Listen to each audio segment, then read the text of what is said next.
नमस्कार, मी प्रसन्न जोशी. आपण पाहताय धुरळा, आमचा चर्चात्मक कार्यक्रम, ज्यामध्ये आजचा विषय सुद्धा तितकाच महत्त्वाचा आहे. कारण नेहमीचं राजकारण होत असताना काही अशा घडामोडी विधिमंडळात घडत असतात ज्याकडे सर्वसाधारणपणे लक्ष जात नाही, कारण ते नेहमीचं राजकारण नसतं. बातमी अशी आहे की एक विधेयक आणण्यात आलेलं आहे महाराष्ट्र शासनाकडून, ज्याचं नाव खूप मोठं आहे, पण अगदी थोडक्यात सांगायचं झालं तर ते अर्बन नक्षल विरोधी विधेयक आहे. हे आपण नॉमिनक्लेचरमध्ये एक जनरल नाव म्हणून सांगायचं झालं, अधिकृत नाव सांगायचं झालं तर भलं मोठं आहे. व्यक्ती आणि संघटना यांच्या विवक्षित बेकायदेशीर कृत्यांचा अधिक प्रभावीपणे प्रतिबंध करण्यासाठी आणि तत्संबंधित किंवा तदानुषंगिक बाबींकरता तरतूद करण्यासाठी विधेयक. या विधेयकाची जी एक नोट बनवण्यात आली होती तिथे मात्र बऱ्यापैकी साध्या सुध्या मराठीमध्ये गोष्टी लिहिण्यात आलेल्या आहेत की नक्षल काय असतात, त्यांचे शहरातले पाठीराखे संघटना, व्यक्ती, घटक कसे असतात आणि त्यांच्यावरती नियंत्रण आणण्यासाठी, त्यांना रोखण्यासाठी गरज पडल्यास त्या संघटनांवरती बंदी आणण्यासाठीचं असं हे विधेयक आहे. आणि त्या विधेयकाच्या बाकीच्या सगळ्या तरतुदी आहेत. या तरतुदी बघितल्यानंतर त्यातल्या काही तरतुदी या इंटरप्रिटेशनचा अधिकार सरकारी संस्थेला देतात, पोलिसांना देतात, आणि त्यातल्या काही बाबतीत जाहीर न करण्याची सुद्धा मुभा आहे. म्हणजे एखाद्या संघटनेला रद्द करायचं असेल, त्यांच्यावरती बंदी आणायची असेल तर शासकीय यंत्रणेला वाटल्यास ती त्या बाबतीतले तुम्हाला माहितीही नाही देणार नाही, या बाबतीत ती तरतूद अधिकार त्यांच्याकडे आहेत. आणि बाकीच्या सगळ्या बाबी आहेत. मुद्दा असा आहे की आतापर्यंत शहरी नक्षल हा शब्द वापरण्यात येत होता साधारणपणे जे भाजप समर्थक आहेत, उजवे विचारसरणीचे आहेत, त्यांच्याकडून. पुरोगामी मंडळींना मात्र म्हणणं होतं की असा काही शहरी नक्षल प्रकार नाहीये आणि असल्यास तो जाहीरपणे मान्य करा. लोकसभेमध्ये केंद्र सरकारने सुद्धा कधीही शहरी नक्षल नावाने कधी काय कारवाया झाल्या त्याचे मान्य केलेलं नाहीये, पण आता त्या दिशेनं पावलं पडतायत असं दिसतंय. तोच आपला चर्चेचा विषय आहे. आपल्यासोबत मान्यवर असतील या बाबतीत जयंत उमराणीकर, जे ज्येष्ठ पोलीस अधिकारी राहिलेले आहेत, विशेषतः महाराष्ट्रामध्ये अँटी नक्षल ऑपरेशन्सचे हेड राहिलेले आहेत. त्यांचं स्वागत. भारत अमदापुरे यांनी शहरी नक्षलवाद, एकूण नक्षल ऑपरेशन्स याच्याबद्दल त्यांचा अभ्यास आहे, त्यांचा आवडीचा विषय, त्याच्यावर त्यांनी पुस्तकही लिहिलेलं आहे. याशिवाय आपल्यासोबत असतील उल्का महाजन, ज्या प्रामुख्यानं सामाजिक चळवळींमध्ये अग्रेसर असतात, त्याही भूमिका मांडतील की पुरोगामी संघटना याकडे कसं पाहतायत. आणि आपल्यासोबत असतील प्रदीप गावडे, भाजपचे प्रवक्ते. सगळ्यांचं स्वागत. माझी एक फक्त सगळ्यांना विनंती आहे, वेळ मर्यादित आहे, त्यामुळे थोडक्यात मुद्दे मांडा. कदाचित सारखं प्रत्येकाकडे जाण्यासाठी मला वेळ तसा घेणं गरजेचं आहे, त्यामुळे तुम्ही मर्यादा समजून घ्याल अशी अपेक्षा आहे. मी पहिल्यांदा प्रदीप गावडेंपासून सुरुवात करेन आणि त्यानंतर मी उमराणीकर सरांकडे येईन. प्रदीप गावडेजी, इतर अनेक कायदे असताना, अशा धर्तीचे अनेक कायदे असताना, प्रिकॉशनरी मेजर्सचे सुद्धा कायदे असताना या नवीन विधेयकाची काय गरज होती? वेगवेगळी अशी कायदेशीर प्रश्न किंवा परिस्थिती निर्माण होती की त्यावेळेस काही तुम्हाला विशेष अशा पद्धतीचे कायदे निर्माण करावे लागतात. त्यातीलच हा एक कायदा आहे. आपल्याला माहिती असेल की ह्या क्षेत्रात काम करणारे जे लोक आहेत, या ज्या सगळ्या नक्षली संघटना आहेत, त्यांच्या ज्या फ्रंटल ऑर्गनायझेशन्स आहेत, त्या मोठ्या प्रमाणात शहरांमध्ये काम करतात. या शहरांमध्ये काम करत असताना त्या कुठं सामाजिक संघटना किंवा कुठं आणखी काही पर्यावरणवादी संघटना किंवा आणखी अशा वेगवेगळ्या हेड्स खाली, वेगवेगळ्या फ्रंट्स खाली या संघटना काम करतात. आणि या संघटनांवर कायदेशीर कारवाई करण्यासाठी काही अडचणी निर्माण होत होत्या. त्या अडचणी दूर व्हाव्यात या अनुषंगाने हा कायदा, हे विधेयक आणण्यात आलेलं आहे आणि याचं मी स्वागत करतो. आपल्याला माहिती असेल, बऱ्याच वेळा या फ्रंट ऑर्गनायझेशनवर कारवाई करण्यासाठी पोलिसांना अडचण येते. तर या कायद्याचा जो उद्देश आहे, आपण वाचल्यानंतर आपल्या लक्षात येईल की अशा पद्धतीच्या ज्या फ्रंटल ऑर्गनायझेशन्स आहेत त्यांच्यावर प्रभावी कारवाई करण्यात यावी, यासाठी हा कायदा आणण्यात आलेला आहे. हा कायदा आणत असताना कुठल्याही पद्धतीचं लोकांचं ज्या अधिकार आहेत त्याचं व्हायोलेशन करण्यात आलेलं नाहीये. या सगळ्याची पूर्ण काळजी घेण्यात आलेली आहे. कुठल्याही प्रकारच्या मानवी हक्काला किंवा कुठल्याही प्रकारच्या कायदेशीर हक्काला कुठलाही बाधा या कायद्याने आणण्यात आलेला नाहीये, हे आपण लक्षात घेतलं पाहिजे. आणि त्याच वेळी नक्षल ऑर्गनायझेशन्सवर, त्यांच्या फ्रंट ऑर्गनायझेशनवर प्रभावी कारवाई करण्यात यावी, यासाठी हा कायदा आणण्यात आलेला आहे.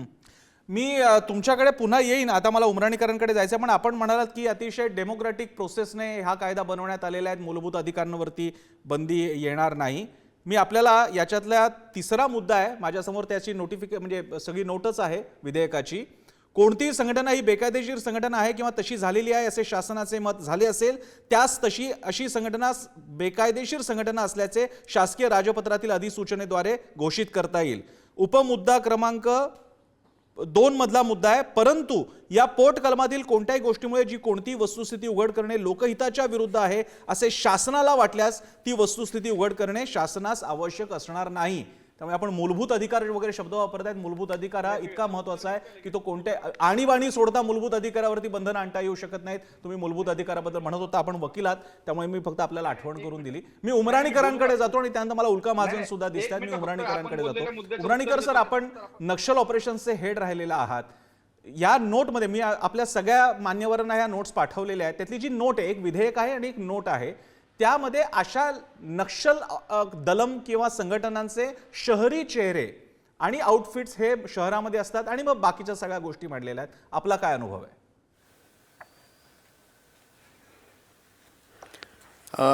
मी अर्थात जंगलामध्ये काम केलेलं आहे, शहरी भागामध्ये नक्षलांविरुद्ध काम केलेलं नाही आहे. पण 2-3 मुद्दे मला सांगावेसे लागतात. पहिली गोष्ट ही की आपण ज्याला शहरी नक्षल म्हणतो याची काही कुठेही व्याख्या नाही आहे. हो, या विधेयकामध्ये सुद्धा शहरी नक्षल असं कुठेच त्यांनी उल्लेख केलेला नाही आहे. हो, त्यामुळे फक्त शहरी नक्षलाबद्दलच हा कायदा आहे असं म्हणता येत नाही. फक्त त्यांनी जो हेतू दिलेला आहे कायद्याचा, त्याच्यामध्ये त्याचा उल्लेख आहे म्हणून असं म्हणायचं की हा शहरी नक्षलांच्या विरुद्ध आहे. माझ्या दृष्टीनं इंटरेस्टिंग गोष्टी ज्या आहेत ते हे आहे की इथे कृत्य आणि कृती, हो, ह्या 2 गोष्टीमध्ये त्यांनी जवळजवळ जी पूर्वी तफावत मानली जात होती हो, ती एकच केलेली आहे. बरं, म्हणजे 2 मध्ये ते येतं, त्याच्या आधी एक आहे बघा, हो, कोणतेही कृत्य, हो, मग ते कृती करून केलेले असो अथवा एकतर तोंडी किंवा लेखी शब्दांद्वारे किंवा खुणावरून अथवा दृश्य सादरीकरणाद्वारे हो, किंवा अन्यथा केलेले असो. म्हणजे ॲक्च्युली कृत्य आणि कृती याच्यामधला फरक, म्हणजे ॲक्ट आणि ॲक्शन याच्यामधला फरक जवळजवळ काढून टाकलेला आहे. हा फार महत्त्वाचा मुद्दा आहे. हो, कारण बऱ्याच वेळेला कोर्टामध्ये अशी आर्ग्युमेंट होतात की त्यांनी फक्त स्टेटमेंट केलं, पण स्टेटमेंट देणं याचा काय, याच्या विरुद्ध तुम्हाला काही कारवाई करता येत नाही जोपर्यंत तो काहीतरी ॲक्च्युली ॲक्ट करत नाही तोपर्यंत. हो, ते मला असं वाटतं की या विधेयकामध्ये हे ॲक्ट आणि ॲक्शन याच्यामधला फरक जवळजवळ कमी केलेला आहे. हो, हा फार महत्त्वाचा मुद्दा आहे. दुसरा म्हणजे इन्व्हेस्टिगेशनचे जे अधिकार आहेत ते सब इन्स्पेक्टर आणि त्याच्यावरच्या अधिकाऱ्याला दिलेले आहेत. हो, त्यानंतर सुपरविजनमध्ये DIG आणि त्याच्यावरचे किंवा ॲडिशनल DG त्याच्यावरचे. याचा अर्थ असा आहे की कुठल्याही प्रकारे दुरुपयोग होत नाही, हो, याची पण खबरदारी घेतलेली आहे असं वाटतं. आणि आत्ता हे जे आलेले हे ऑर्डिनन्स आहे असं माझं मत आहे. म्हणजे हे जे बिल प्रस्तुत झाले ते नंतर डिस्कस होणार आहे, त्यानंतर ते फायनलाइज बरोबर आहे. आता फक्त ऑर्डिनन्सच्या स्वरूपामध्ये हे काढलेलं आहे. बरं, हे मी आपल्याला अतिशय फक्त आपण जो अगदी उपयोगी अचूक ठरेल मुद्दा असा माझा मांडला, अंदाज आहे. उमराणीकर सर, कारण की कृतीचा उद्देश किंवा कृती प्रवण असू शकणाऱ्या गोष्टी आणि प्रत्यक्ष कृती याच्यातला भेद मिटवलेला आहे. कृती झाल्यानंतर कायदा लागू होण्याचं कारण नाहीये, त्याच्या पूर्वीच्या घटनांमध्ये सुद्धा होऊ शकतं.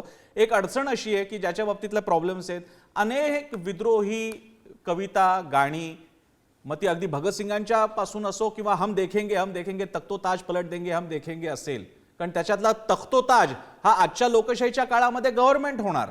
मग तख्तो ताज पलट देंगे हम देखेंगे म्हटल्यानंतर तो लगेच स्टेट गव्हर्नमेंट विरोधी, लोकशाही विरोधी, भारत विरोधी, केंद्र विरोधी असं मानून कारवाई करायची का, असे अनेक मुद्दे आहेत. म्हणून आपण काळजीपूर्वक याकडे बघतोय. मी आता जातो उल्का महाजन यांच्याकडे आणि मग मी भरत आमदापुरांकडे सुद्धा जाईन. उल्काजी, आपलं काय म्हणणं आहे या बाबतीत? एकतर माझा प्रश्न असा आहे की हे सध्याच्या आत्ताच्या विधानसभेचं शेवटचं अधिवेशन आहे. हो, आणि या अधिवेशनात अशा घाई गडबडीने हे विधेयक आणलं जात आहे. याची पार्श्वभूमी नेमकी काय ते लक्षात घ्यायला पाहिजे. असं महाराष्ट्रात दिसतंय का की अचानक नक्षलवादी कारवाया वाढलेल्या आहेत, अचानक कुठे हिंसा घडते आहे? असं काहीही दिसत नसताना विधानसभेच्या शेवटच्या अधिवेशनामध्ये भाजपचं सरकार असताना हे विधेयक आणलं जातं, याला काही अर्थ आहे. आणि तो काय अर्थ आहे हे समजून घ्यायला हवं.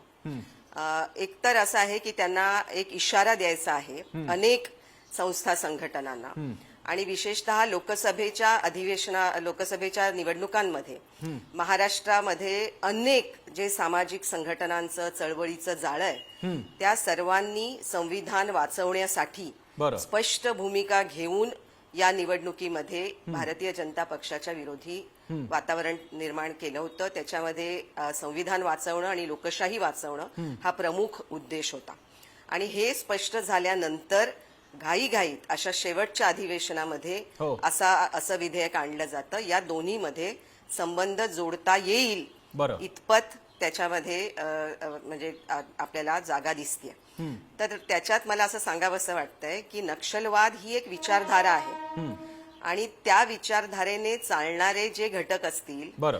त्यांच्याबद्दल तपासणी करणं, कारवाई करणं ही एक वेगळी गोष्ट आहे. पण अर्बन नक्षल असं म्हणून ज्याची व्याख्याच करता येणार नाही, बरं. अशा पद्धतीने जे कार्यकर्ते सरकारला जाब विचारतात, हो.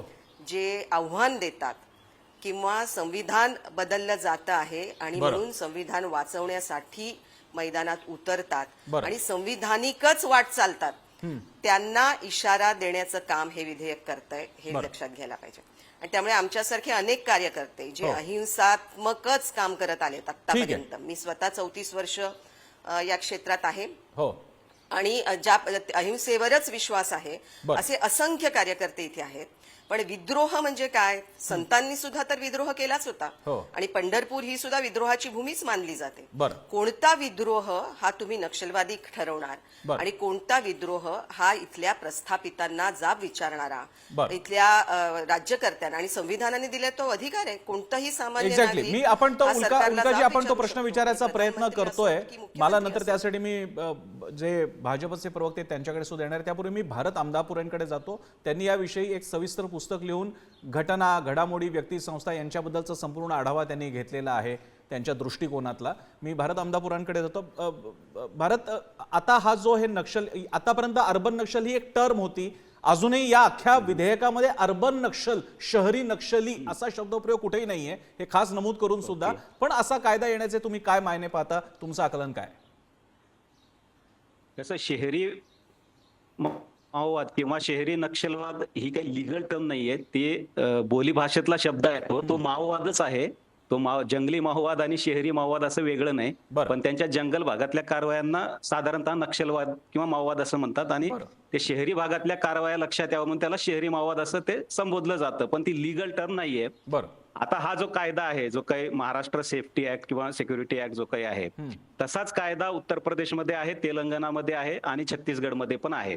आणि तेलंगणामध्ये नक्षलवादाची समस्येला टॅकल करण्यामध्ये या कायद्याचा खूप मोठा वाटा राहिलाय असं अनेक तज्ञ लोक सांगतात. हो. आता तशाच प्रकारचा कायदा आपण आणायचा हे महाराष्ट्र सरकार आता जे ऑर्डिनन्स आले ते हो. त्याच्यावरून दिसतं. पण हे आपण लक्षात घेतलं पाहिजे की हे जरी ऑर्डिनन्स आता आले असलं हो. तरी अशा कायद्याची गरज ही फार पूर्वीपासूनच महाराष्ट्रामध्ये व्यक्त केली जाते. मग ती R.R. आबा जेव्हा गृहमंत्री होते तेव्हापासून याबद्दल बोललं जात होतं. बरं. किंवा आता मध्यंतरी जे महाविकास आघाडीचं सरकार होतं तेव्हा शिंदे साहेब गृहमंत्री होते, त्यांनी सुद्धा असा प्रकारचा एक कायदा आणायचं असं जाहीर केलं होतं.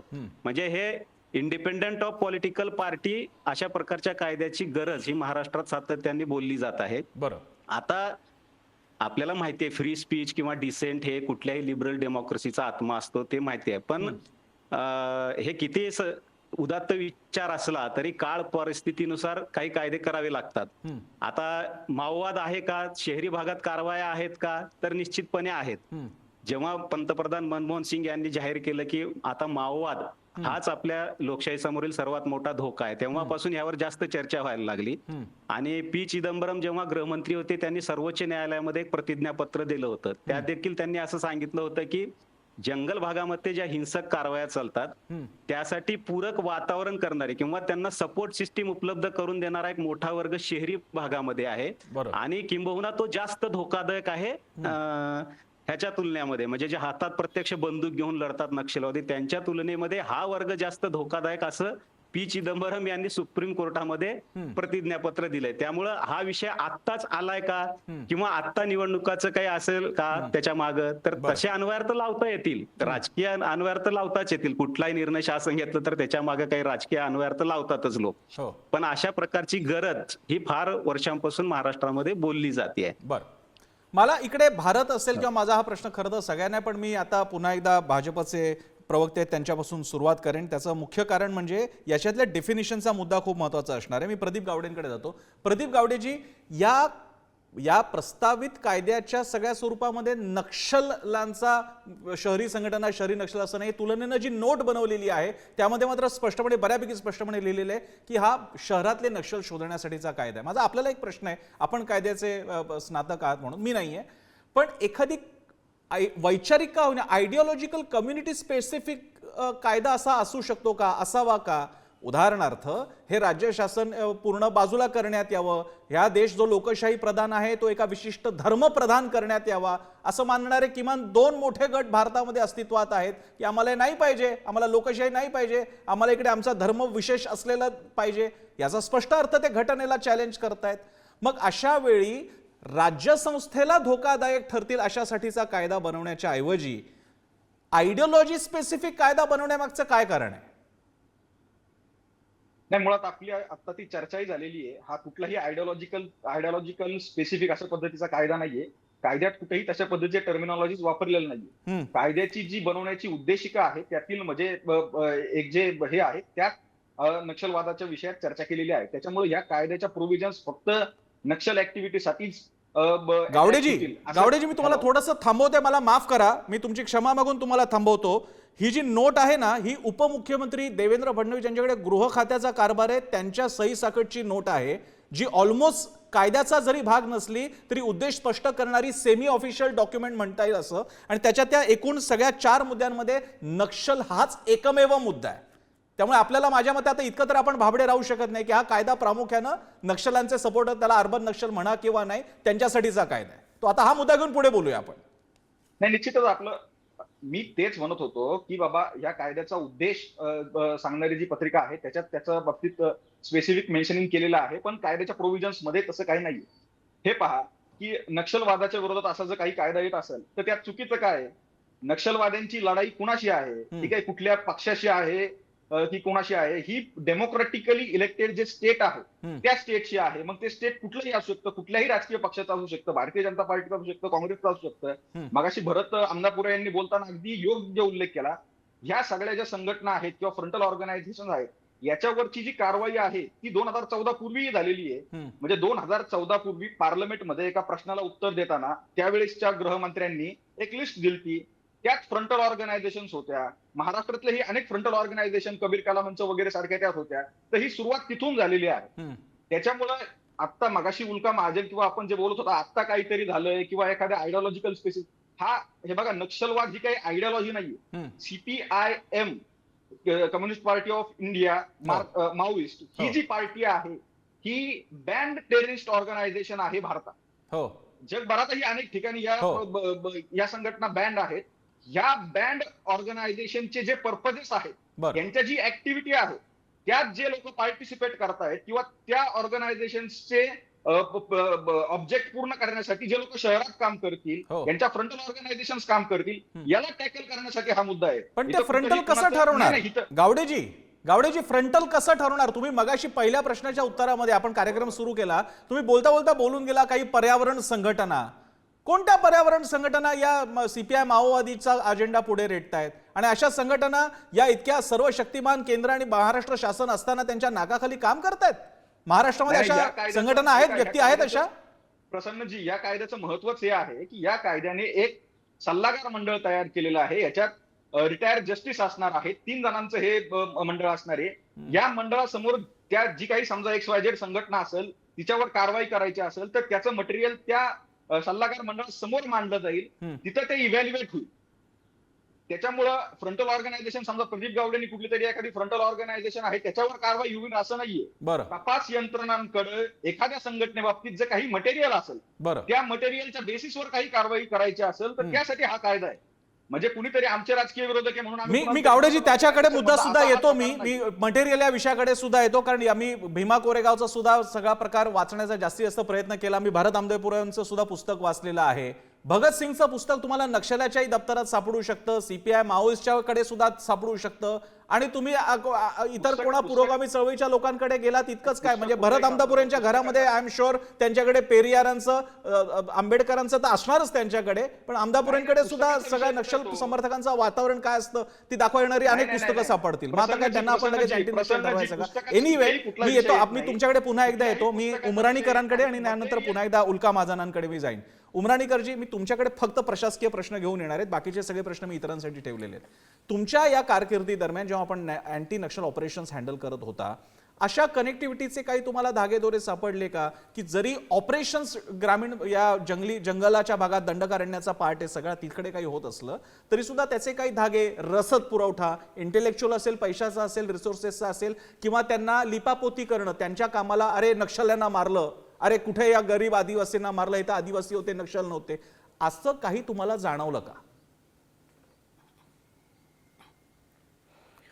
तुम्ही सांगितलेले सर्व प्रकार पूर्वी झालेले आहेत आणि केवळ जंगलामध्ये लढतात तेच नक्षलवादी नाहीत, तर जे बाहेर त्यांना मदत करतात हे पण नक्षलवादी आहेत. आम्ही पहिल्यापासून हे सांगत आलेलो आहे. बरं, आता अर्बन नक्षल ही टर्म आता नवीन आहे, परंतु ते जे काम करतो ते खूप जुनं आहे. आणि फ्रंटल ऑर्गनायझेशन, त्याला फ्रंट ऑर्गनायझेशन म्हणतात. बहुतेक सगळ्या कम्युनिस्ट पार्टीच्या फ्रंट ऑर्गनायझेशन्स असतात बरं, आणि ते वेगळ्या वेगळ्या समाजाच्या क्षेत्रामध्ये काम करतात, परंतु त्यांचा हेतू एकच असतो की जी मूळ संस्था आहे त्या संस्थेला वेगळ्या वेगळ्या पद्धतीनं मदत कशी करता येते. मला एकच फक्त आणखी मुद्दा सांगायचा तो हा, हो, की नक्षलवाद्यांना आपल्या कॉन्स्टिट्यूशनचं एवढं कौतुक वाटायला लागलं ही खूप चांगली गोष्ट आहे. कारण ते आपली कॉन्स्टिट्यूशन खरं मानत नव्हते, आपली राजवट पण मानत नव्हते, आपला देश पण मानत नव्हते, अशी परिस्थिती होती. तर आता मला वाटतं त्यांना सुद्धा कॉन्स्टिट्यूशनचं महत्त्व पटायला लागले, बरं, की जर त्यांना तग धरायचं असेल तर कदाचित ह्याच कॉन्स्टिट्यूशनचा त्याला उपयोग होईल. म्हणजे जी गोष्ट, जी घटना त्यांना नष्ट करायची आहे हो. त्या घटनेचा उपयोग करून त्यांना ती नष्ट करायची आहे असं मला वाटायला लागलेलं आहे. ही गोष्ट खूप महत्वाची आहे. हो. त्यांच्यामध्ये जर खरोखर एवढा मोठा मतबदल झाला असेल ना तर अतिशय कौतुकास्पद गोष्ट आहे. बरं, ठीक आहे. मी सर एक शेवटची प्रतिक्रिया घेतो आणि मला पुन्हा वेळ मिळाला तर प्रत्येकाकडनं मी 2-2 प्रतिक्रिया तरी किमान घेतोय. मला मिळाला वेळ तर मी भारत तुमच्याकडे येईन. उल्काजी, आता हा जर का स्टेज असा सेट असेल आणि हा विधायक येते म्हणजे तो कायदा या ना पुढेच्या याच्यात बनणारच आहे, अशा वेळी संघटना, पुरोगामी संघटना, या बाकीच्या संघटना, लोकसंघटना कशा प्रकारे बघतील, काय मार्ग पुढचा वाटतोय तुम्हाला? नाही, एकतर याच्यामधल्या सगळ्या ज्या तरतुदी आहेत त्या सुद्धा बारकाईने तपासल्या पाहिजेत. जे तपासणी अधिकारी आहेत किंवा जे त्याच्यामध्ये गुन्हा दाखल करतील त्यांच्या कोणत्याही कारवाईला कोणत्याही न्यायालयात त्याच्या विरोधात दाद मागता येणार नाही, अपिलात जाता येणार नाही, अशी तरतूद त्याच्यामध्ये आहे. या सगळ्या कायद्याच्या स्पिरिटला धरून असणाऱ्या तरतुदी नाहीयेत. बरं, आणि आता उमराणीकर साहेब जे म्हणतायत की संविधानाचं कौतुक नक्षलवाद्यांना वाटतंय, याचा अर्थच मी आधी जे बोलले की अनेक कार्यकर्ते संविधानाची काळजी ज्यांना वाटते ते उतरले, त्यांनी अप्रत्यक्षपणे नक्षलवादी ठरवून टाकले की काय? हा प्रश्न उपस्थित करायला जागा आहे. आणि कधीही म्हणजे आतापर्यंत माओवाद्यांना संविधान मान्य नव्हतंच, त्यामुळे आता जे संविधानाबद्दल बोलतायत ते संविधानिक कार्यकर्ते आहेत, ते संविधान वाचवण्यासाठीच काम करणारे कार्यकर्ते आहेत. पण त्या सगळ्यांना माओवाद्यांना आणि नक्षलवाद्यांना संविधानाचं कौतुक वाटायला लागलेलं आहे असं म्हणून एका गोटात ढकलणं आणि त्यांना या प्रकारच्या सत्रामध्ये ओवणं हे अतिशय घातक आहे. आणि त्याच्या मागचा हा डाव लक्षात येतोय. आता हे नॅरेटिव्हचे वॉर्स यापुढे सुरू होणार का, नेमकं कोणाला काय ठरवण्यात येईल याला कदाचित वेळ लागेल. त्या बाबतीतली व्याख्या अधिकाधिक निर्दोष असावी एवढी आपण अपेक्षा करू शकतो. इतके कायदे असताना आणखी हा नवीन कायदा कशासाठी, याचंही स्पष्टीकरण त्यांनी त्या नोटमध्ये दिलेलं आहे. राज्य सरकार काय करतं याकडे आपल्याला लक्ष ठेवावंच लागेल. तुर्तास या महत्त्वाच्या विषयावरती आपण सगळ्यांनी वेळ दिला. भारत, मी तुमच्याकडे पुन्हा येऊ शकलो नाही त्यासाठी दिलगिरी. आपण या कार्यक्रमात इथेच थांबतोय. पाहत राहा पुढारी न्यूज.